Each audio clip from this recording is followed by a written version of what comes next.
મુખ્યમંત્રી ભૂપેન્દ્ર પટેલે એએમસીના વિવિધ વિકાસ કાર્યોનું કર્યું લોકાર્પણ. ઘાટલોડિયામાં મહેસૂલ વિભાગની સરકારી ચાવડી તથા અન્ન અને નાગરિક પુરવઠા કચેરીનો નવનિર્મિત ભવનનું કર્યું ખાતમુહૂર્ત.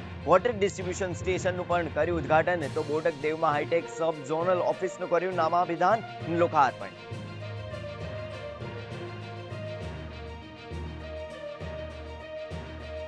નવસારીના રહેજ ગામે જલ મહોત્સવ અને જલ અર્પણ દિવસની ઉજવણી. કેન્દ્રીય મંત્રી CR પાટીલે જળ સંરક્ષણ અને શુદ્ધ પેયજળના મહત્વ વિશે આપ્યો સંદેશ. તેમજ દરેક નાગરિકને પાણીના સંરક્ષણ માટે સંકલ્પબદ્ધ થવા કરી અપીલ.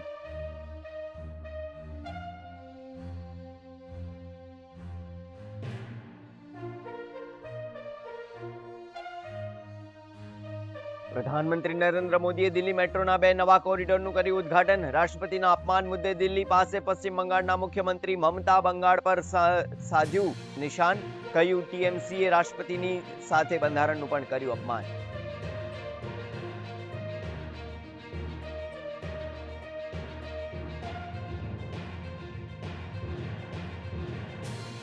રાષ્ટ્રપતિના અપમાન મુદ્દે ચોતરફથી ઘેરાઈ રહી છે મમતા સરકાર. કેન્દ્ર સરકારે રાજ્ય સરકાર પાસે માંગ્યો જવાબ. મુખ્ય સચિવ નંદિની ચક્રવર્તી પાસે સાંજ સુધીમાં માંગ્યો રિપોર્ટ.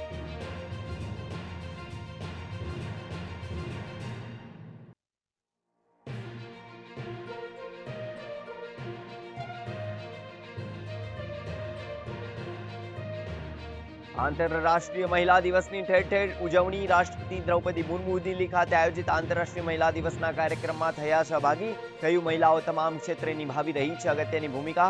તો PM મોદીએ વિવિધ યોજનાના લાભાર્થી મહિલાઓ સાથે કર્યો સંવાદ. દિલ્હીના કર્તવ્ય પથ પર શક્તિ વોકનું આયોજન. નર્મદા જિલ્લાના રાજપીપળા નગરપાલિકા વિસ્તારમાં સ્વર્ણિમ જયંતિ શહેરી વિકાસ યોજના અંતર્ગત વિવિધ CC રોડના વિકાસ કામો માટે ખાતમુહૂર્ત કાર્યક્રમ યોજાયો હતો.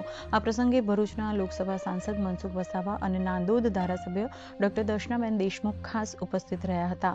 આ વિકાસ કાર્યોના અમલથી નગરપાલિકા વિસ્તારમાં માર્ગ વ્યવસ્થા વધુ સુવિધાજનક બનશે તેમજ નાગરિકોને રોજિંદા અવરજવરમાં સરળતા મળશે. કાર્યક્રમ દરમિયાન ઉપસ્થિત મહાનુભાવોએ સ્વર્ણિમ જયંતિ શહેરી વિકાસ યોજના હેઠળ શરૂ થયેલા CC રોડના કામોથી રાજપીપળા નગરપાલિકા વિસ્તારમાં આધુનિક સુવિધાઓનો વિકાસ વધુ વેગ પકડે તેવી આશા વ્યક્ત કરી હતી.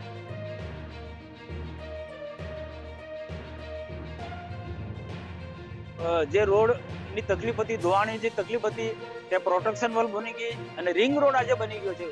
ફુવારાનું કામ બહુ સુંદર પ્રકારનું થયું છે. એ રાજપીપળા નગરનો જેટલો સારામાં સારો વિકાસ થાય એ રીતના અમે પૂરેપૂરી કાળજી રાખી છે. નગરપાલિકાએ દૂરથી આવનારા લોકો પણ એક સારામાં સારો એનો લાભ મળે અને એક શું કે એક સારી અનુભૂતિ મેળવે રાજપીપળા નગરપાલિકામાંથી.